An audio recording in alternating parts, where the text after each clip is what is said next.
15분 식사 멘토예요. 여러분들 잘 지내고 계셨죠? 최근에 채식주의자라든지 비건이라든지 하는 말을 참 많이 듣게 돼요. 채식 이코르 건강식이라는 인식도 확산되고 있고요. 우리나라에서 채식 인구가 150만 명 정도가 된다고 하네요. 지난 10년간에 10배가 늘었다고 하니까 정말 굉장히 많아진 것 같아요. 그런데 긍정적인 측면도 있지만 또 걱정을 하시는 분들도 있거든요. 그것은 선택의 폭이 좀 좁다라는 거하고 그 다음에 영양의 불균형이에요. 특히 단백질 부족에 대해서 많이 우려들을 하시죠. 그래서 오늘은 채식하실 때 권해드릴 만한 메밀, 퀴노아, 템페에 대해서 알아보도록 하겠습니다. 이 세 가지 식품의 단백질부터 알아보도록 할게요. 우리가 퀴노아라든가 메밀 같은 것은 밥에다 섞어서 드시게 되는 경우가 있죠. 그래서 백미랑 좀 비교를 해볼게요.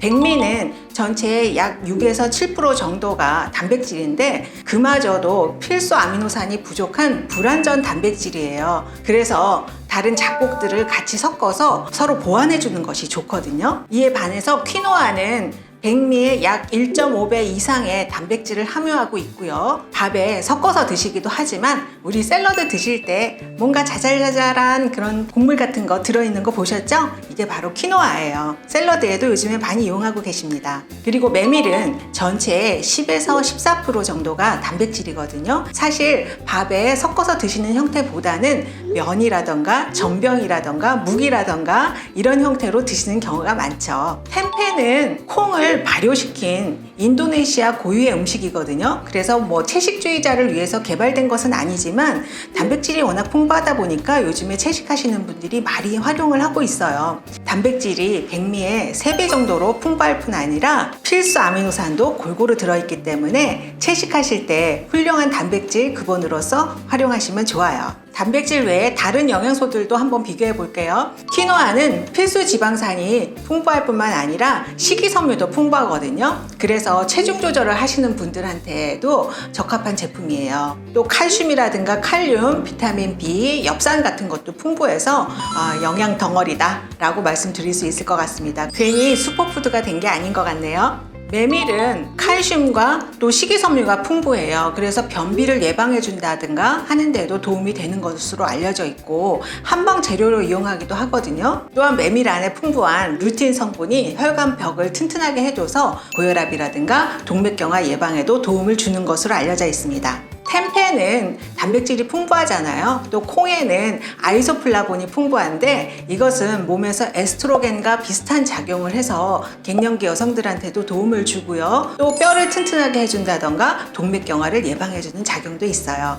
그러면 어느 정도 섭취하시는 것이 좋을까요? 우리가 동물성 지방에 있는 단백질은 필수 아미노산 8가지가 골고루 들어있는데 반해서 식물성 단백질은 조금 부족한 경우들이 있거든요. 예를 들어서 곡류라든가 채소류, 견과류 같은 경우에는 라이신이라는 필수 지방산이 좀 부족하고요. 또 콩에는 메티오닌이라고 하는 필수 지방산이 부족합니다. 우리가 필수 지방산이 부족하면 몸에서 단백질 합성이 잘 일어나지 않게 되고 근육의 단백질 합성도 영향을 받게 되겠죠. 그래서 쌀만 드시는 것보다는 퀴노아나 메밀을 섞어 드신다든지 또 템페 같은 것을 같이 활용을 하신다면 서로 부족된 필수 아미노산이 보완이 되는 작용이 있습니다.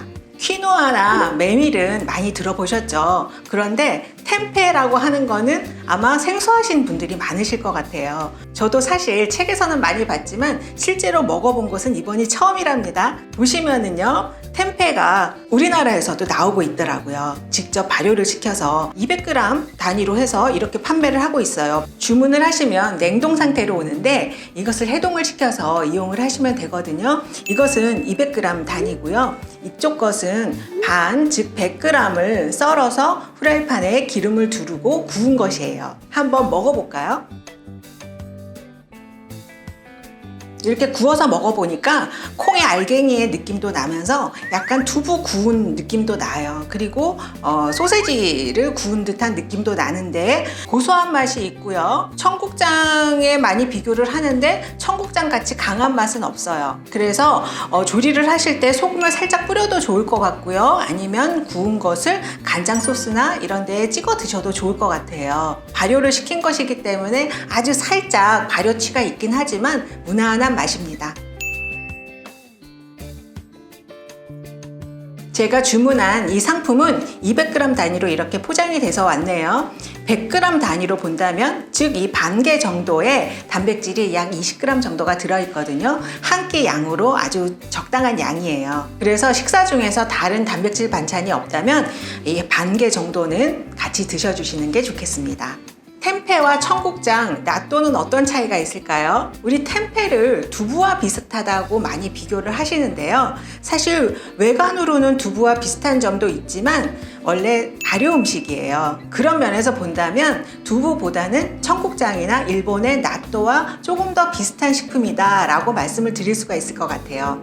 그런데 세 가지 식품의 차이는 바로 발효균이거든요. 템페는 콩을 익혀서 거기에 라이조퍼스라고 하는 발효균을 넣어서 발효를 시킨 것이고요. 청국장은 마찬가지로 콩을 익힌 다음에 바실러스 서브틸러스의 여러 균으로 발효를 시킨 것이에요. 반면에 나또는 콩을 익힌 후에 바실러스 서브틸리스 나또균이라고 하는 한 가지 종류로 발효를 시킨 것입니다. 그래서 청국장과 나또를 비교한다면 청국장에서 독특한 향이 있잖아요. 그것은 바로 이렇게 균이 다르기 때문에 나또보다는 조금 더 독특한 향이 나게 되는 것이에요. 외관으로도 보면 청국장은 좀 끈적끈적한, 또 나또도 비슷한 그런 외관을 가진 데 반해서 템페는 이렇게 단단한 두부 비슷한 외관을 가지고 있는데요. 발효시킬 때 라이조퍼스 균을 넣으면 이렇게 잘 발효가 돼서 흰색 균사체가 생기거든요.